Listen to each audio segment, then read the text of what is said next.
Welcome to the Selling from the Heart podcast on the Salescast Network. You've joined a global movement of sales professionals who are dedicated to being authentic and building trust. We call it Selling from the Heart. Together, we are on a mission to bring sincerity and substance to the sales profession we all love. Get ready to be inspired and equipped as we join our hosts, Larry Levine and Darrel Amy.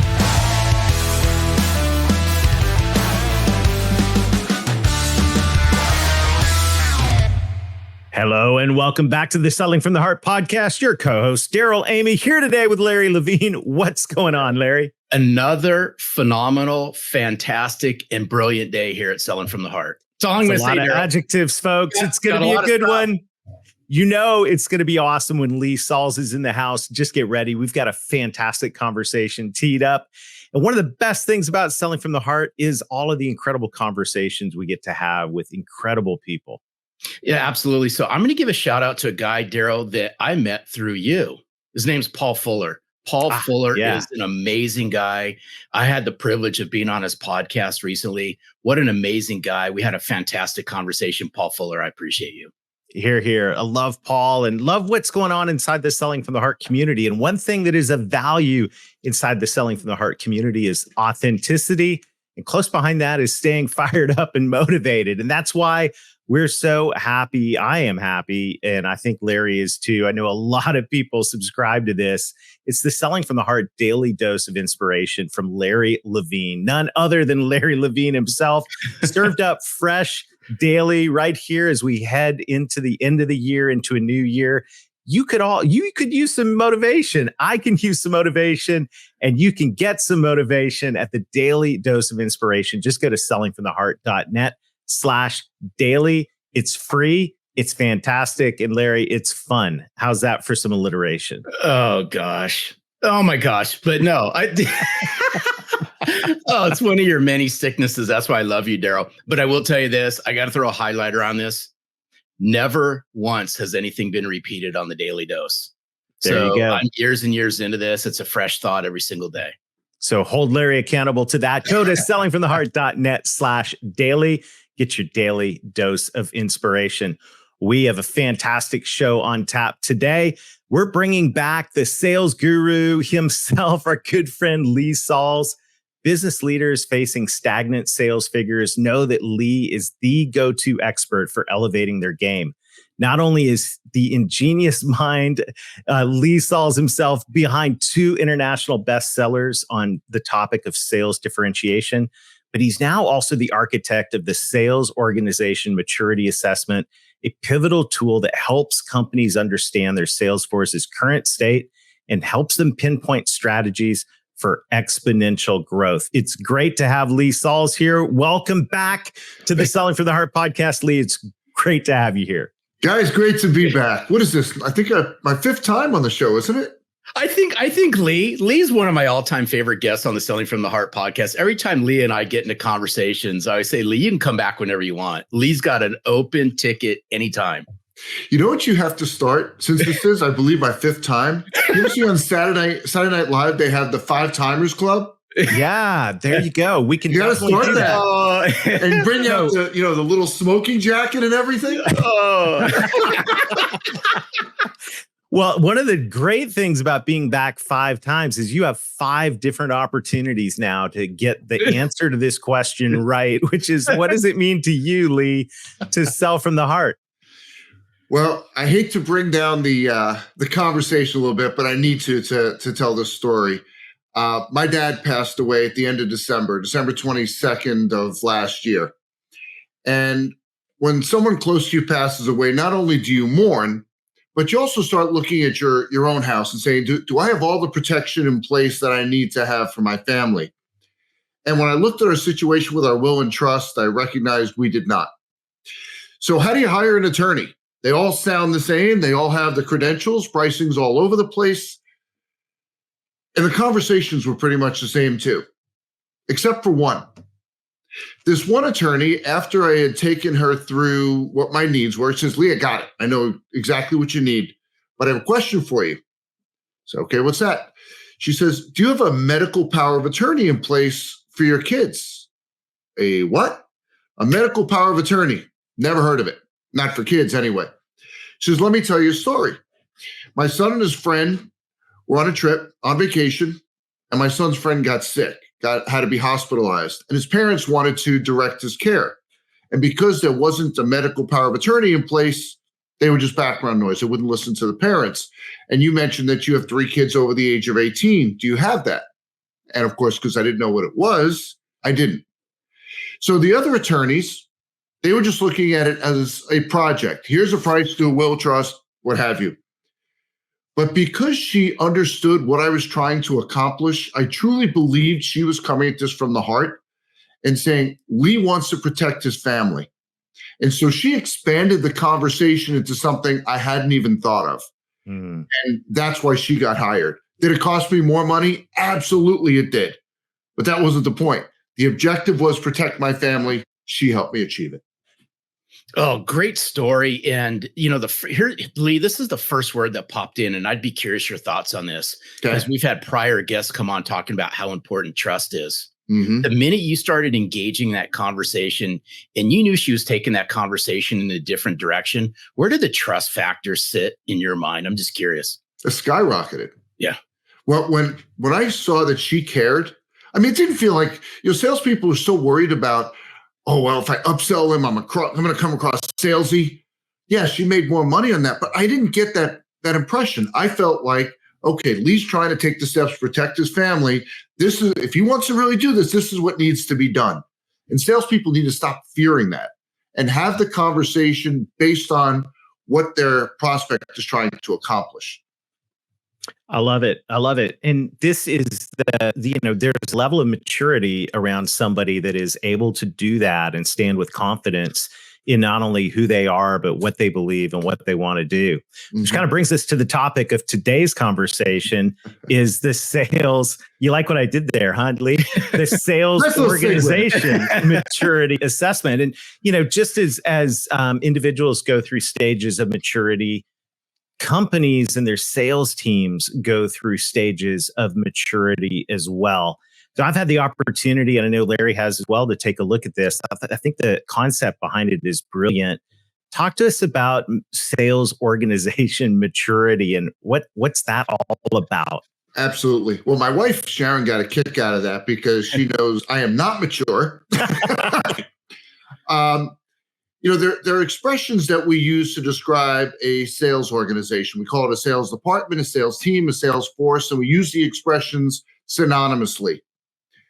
I don't look at it that way. I look at each one of those as stages of maturity. So the sales department is the starting point. You hire a couple of salespeople, say, hey, go sell some stuff, and we hope for the best. Over time, with some management guidance, hopefully, it matures to the next stage, which is the sales team. Start having some communication, start sharing the best practices. But the ultimate goal is to reach the sales force stage. And I don't mean the CRM. I mean that sales force stage where you have a sales organization that's founded in process. So for the last several years, I've been developing this assessment tool, and I've been conducting it manually. So when I would talk with prospective clients, I'd share it with them, and it would lead to a lot of great conversation. And now I've developed it into an online tool, and it's free. And the reason why it's free is this is my way of giving back to the sales community. I think it's essential. What happens is when times are good, my CEO client says it best. He goes, there's the business that we make happen and the business that happens to us. And when times are good, we become euphoric, right? We think we're much better than we are. And then all of a sudden, things start to get a little tighter. The interest rates go up. The economy starts to slip. We start realizing our game isn't as tight. And now what do? So this assessment tool is designed to help you find where those opportunities for improvement are. So it looks at new client acquisition. It looks at account management, sales management, hiring, onboarding, and compensation. And it gives you scores for each one of them. But most importantly, it provides recommendations in how to mature your sales organization. You know what I like about this, and I got to go back and I want to key on something you said, and this is what I think is brilliant about the tool that you're bringing to the sales teams is when times are good, we always know this, when times are good, there's always going to be something that happens along the way. And I don't want to bring in the negativity word, but I just am just for a second, because just follow along with me on this, is we can always find and prepare for the negative when things are positive. Right. When things are going amazingly well, we got to prepare ourselves as leaders. It's our due diligence to prepare our team for the uh-ohs that are going to happen along the way. The best time to do it is when things are going really well. That's what I love about this tool that you're bringing to everyone. And I'll tell you a little story. I keynoted a sales conference about a month ago. I can't name the client because of the information I'm going to share. It was disclosed that they have, for the last year, $3 billion profit. Not revenue, profit. And I was sitting in a room, these are the market leaders for that segment, with a team of about 100 sales management professionals, each one of them eager to advance. There wasn't one person in the room that said, oh, we're at 3 billion. We can just kick back and do nothing. Every one of them recognized that the competition's after them. And if they don't do things to keep advancing their game, the competition's going to take over. And instead of being 3 billion in profit, you're going to have 3 billion in losses. And what a great mindset. And by the way, for our friends who are sales producers, listening in, what we're talking about here today applies to you as well. Like this complacent mindset is like, just be careful, because this is the time when we need to invest in ourselves and in our team. So Lee, you talk about the different stages of the sales organization maturity assessment. And by the way, if you're interested in that, and you'll find it in the show notes. If you're not a sales leader, guess what? You can give it to your sales leader and have them check this out. But so let's unpack for just a few moments the three stages. The first one is I got a sales. The elementary stage, you got a sales department. Yep. Yeah. So what are some characteristics of that? Well, so we hire some salespeople. The process that we used, and I'm using the word process loosely. I think they can sell. So let's bring them on board. We don't have a strategy. We don't have a playbook. We just kind of hope for the best. Yeah, I think you can sell. Go make it happen. So 1 becomes 2. 2 becomes 3, 3 becomes 1 because they failed. Right. And we keep repeating that cycle over and over and over again. Yeah. And there are some companies that never get out of that. They get stuck in the sales department phase. And what's unfortunate is a lot of those companies don't make it because they can't advance. I mean, if you're constantly cycling salespeople in and out, how could you possibly grow a company? It's impossible. And the other thing, when you talk about assessments, just about every assessment that is out there is for the salespeople. It's unilateral. Can you sell? So we give it to them usually in the hiring process. Can you sell? And okay, that's one data point to look at. Do they have the makeup to sell? That's not what this is for. This is a mirror test for the sales management executives. It's for the CEO. It's for the COO. It's even for the CFO to say, okay, these are the results we're looking for. Have we built the sales organization framework that can produce those results? And I'm yet to have anyone take it. We've had about, in the last 30 days, 175 different companies take it. And every one of them came out with, boy, we've got things that we can do to improve our sales game. And the most common feedback that I've been hearing about this is, I didn't even think that there was an opportunity here to move that needle to improve what we were doing. Hey, I just be curious. I love this stuff. What are some of the things? I just want to go back to what you just said. Inquiring minds want to know. What are some of the things that this is unpacking? That's the aha moments. Can you just drop a couple, 2 or 3 on us? Well, on the new client acquisition, back to one of my favorite subjects, sales differentiation. That they've identified what their differentiators are, and have put together communication strategies to get someone on the other side of the desk just as excited as they are. So that's a conversation. On the compensation side, this is one of my favorite conversations to have with executives. they say, okay, everybody's got a quota. And there's no correlation between the quota and earnings.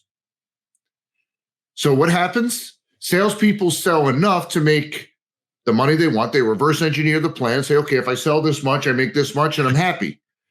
Unfortunately, in most cases, that's a lot less than what the quota is. So they don't feel the sense of ownership of the quota. Ironically, the sales leader and everyone up the food chain feels the pain when they fall short. So if you're not going to connect quota attainment with compensation, don't even bother having quotas. It's background noise. I remember I was working with a baseball team in your backyard, Larry, and they had this issue. And when I first started working with them, I asked each member of the sales team, what's your quota and how are you doing relative to it? Not one person on that team could answer the question. Whoa. But when I asked the executives, when I sat in a conference room with them, the executives could rattle off every quota for every member of the sales team and how well they were doing. There's background noise. Yep. Mirror moment. Yep. So powerful. This is such an incredible conversation, Lee, and we're going to keep unpacking this concept of moving along these stages of maturity. In just a moment, we're going to hear from one of our favorite sales leaders. Hugh Hornsby is going to share what it means to him to sell from the heart. Hugh is a shining example of sales leadership. We love Hugh. So let's hear from Hugh after a brief word from our sponsor, and then we'll rejoin this engaging conversation with Lee.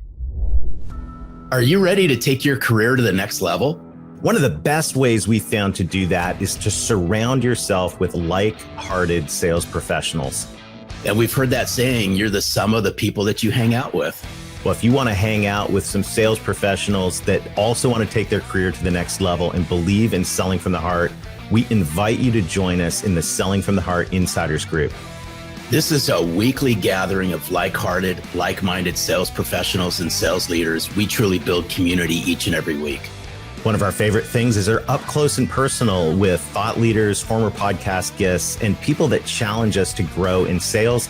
We would like you to join us for our next up close and personal. Just go to sellingfromtheheart.net/free-pass. That's sellingfromtheheart.net/free-pass. And we look forward to seeing you in the Selling from the Heart Insiders Group. When I think about selling to the heart, from the heart, I got to know Larry, and it's all about caring and loving. And you don't hear that in sales enough. It's about caring for people. And it's not only taking people from where, the ones that are the superstars and taking them from one place to another, but it's about finding people that maybe are stuck and want to find the opportunity to give back to a community and to invest in themselves. So when I think about selling from the heart, I think about investment. I think about investing in yourself. I think about giving to others. And I think about a sales community that has really been looked at in a negative way, turning a negative into a positive. Love it. He's a great guy. Hey, really quick, Darrel, I got to drop this one on Lee Salz because Lee Salz is a baseball guy. Hugh Hornsby has a dotted line into Rogers Hornsby. I was wondering when I heard that name. Yeah, I'll leave it at that. We'll talk about it later, but I had to bring that up. Sorry, Darrel. Larry was interesting when he was talking about selling from the heart. I think there's another piece, and maybe you've had a guest over the years bring this up. But if you don't love being in sales, love the profession, it's very hard to sell from the heart. Amen. Dude. So true. So true. We were having this great conversation about the sales organization maturity assessment. And Lee, if you're an organization or you're in an organization that's kind of stuck at this first level, I want to address this first, then we'll move to the second level. If you're stuck at this first level of where it's, you're seeing a revolving door, what are some action items that you need to take to move forward? So that's where this assessment is going to help. If you go through this assessment, and what I've seen a lot of organizations do is one person takes it, and then I guess they like the experience, and then all of a sudden they'll see 3, 4, 5 other executives taking it. And when I work with a client directly, I'll have them all take it and then we'll compare notes, because you'll find one executive sees the sales organization this way, another one sees it that way. And it's important for the entire executive team to see it through the same lens and then to prioritize the actions. And that's part of what that assessment does. It says, okay, here's where there's opportunities for improvement. Now let's figure out where the low-hanging fruit is. What can we address quickly that's going to move the needle for us? And what are the bigger issues that we see holistically? For example, there's a section there on onboarding. And there are a lot of companies today that still look at sales onboarding as a luxury.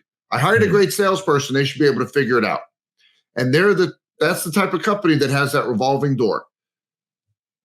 So as we start progressing, and this leads into the next stage, is where's the light bulb moment that takes somebody from, okay, I'm moving from stage one, now I'm arrived at stage two. What's the springboard?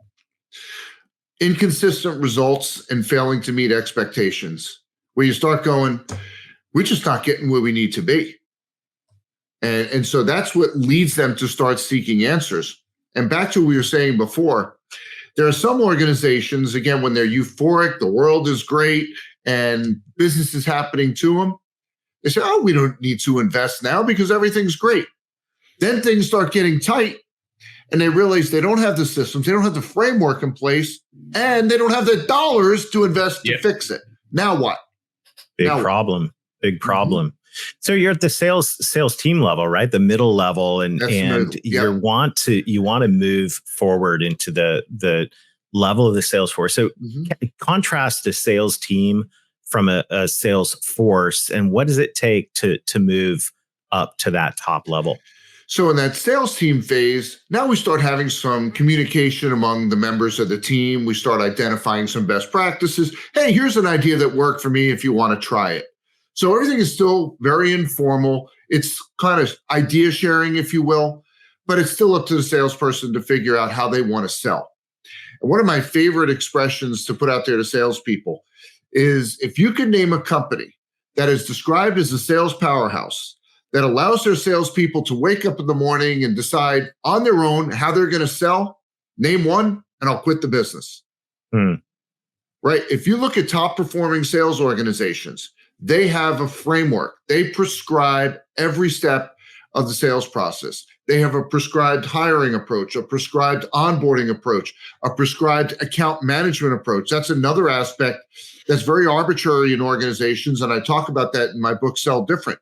Account management. So what does that mean?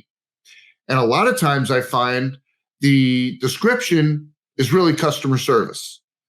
And I separate those out. Customer service is a responsive function. Someone asks you for something, and the measurement is, did you get it to them timely, and was it accurate? That's not account management.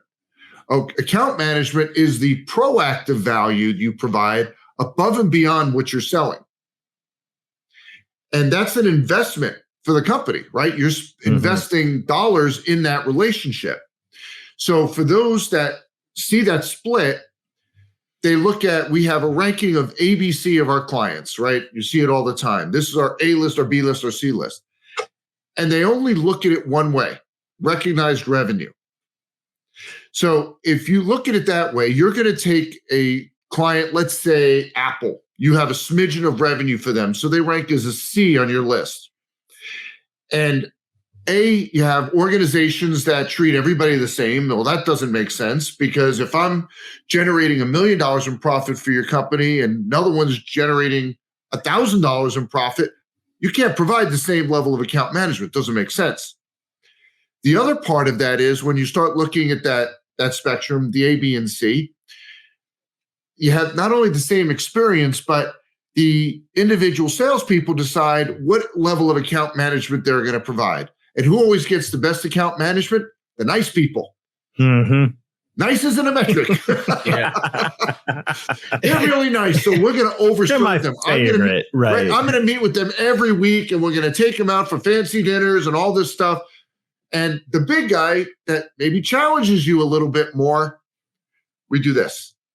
Yeah. So having a prescribed account management approach, that's an example. When you talk about getting to that Salesforce stage, you have a prescribed account management approach that looks not just at revenue, but it looks at things like, is there something in the solution we're providing that provides value to us that will help us get more business, regardless of the revenue they're producing? Yeah. Because maybe we want to put them in this different category, a higher level category, because of the significance of the solution we're providing. Or maybe it's a name that would help us. So we have to go beyond just saying recognize revenue, they go into these buckets. And in Sell Different, I actually lay out a methodology and how to put that together. So Lee, speaking of like recognizing, and I want to jump back just to the Salesforce level just for a second. Mm-hmm. When you start looking at this, just based on your knowledge of what you're putting together, what are the characteristics? Just walk us through some of the characteristics of what does that look like? You get to that Salesforce stage just based on your knowledge. What are some of the characteristics that they walk with? Yeah, so let's look at it in terms of different functions.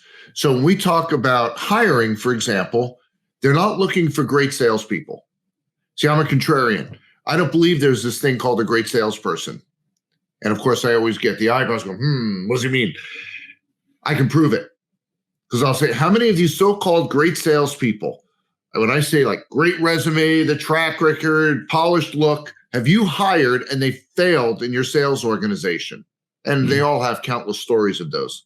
If you believe in great salespeople, then you also have to subscribe to one of two of the following. Either that person showed up on your doorstep and completely forgot how to sell, or your company is the worst company in the history of business to sell for. Which is it? Right? It's got to be one of those two if you believe in great salespeople. Yeah. The issue is the placement of the word great.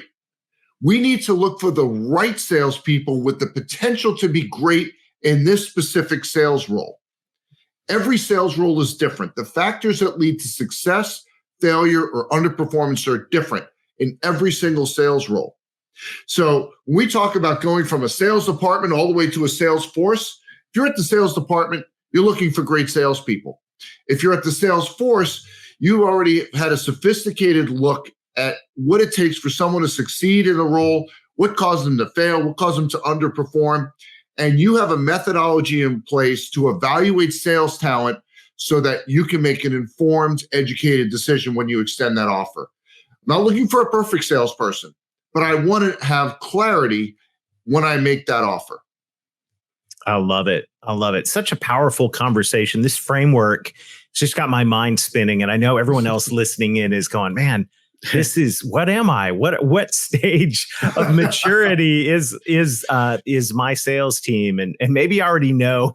Either way, I recommend you take the sales organization maturity assessment. Help us out, Lee. How can people take the assessment?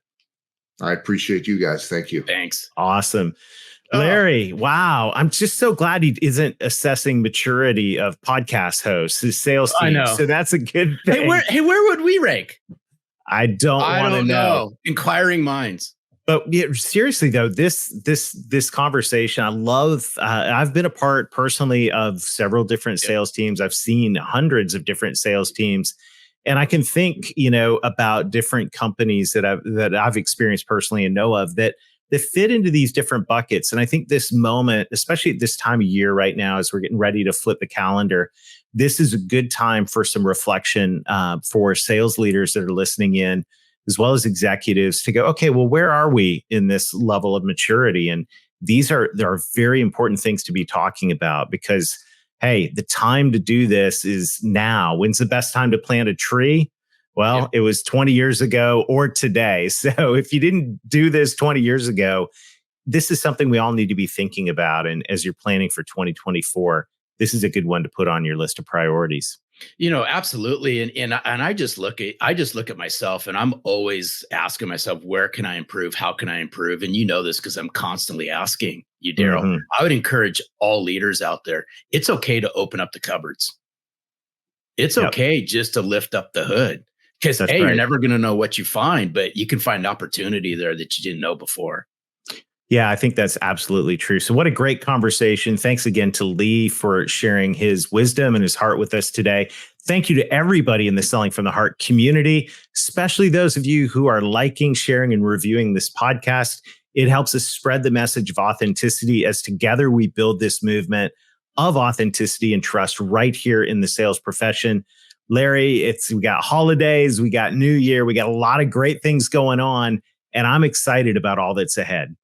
Absolutely, because I'm just bracing y'all. Just after the first of the year, be prepared because we got some fantastic news we're going to drop, but it's not going to be until the new year. It's so fun. Well, to everybody, thank you so much for joining us today. Until next time, keep being genuine, keep being authentic, keep building trust. Take the sales organization maturity assessment, and most of all, sell from the heart.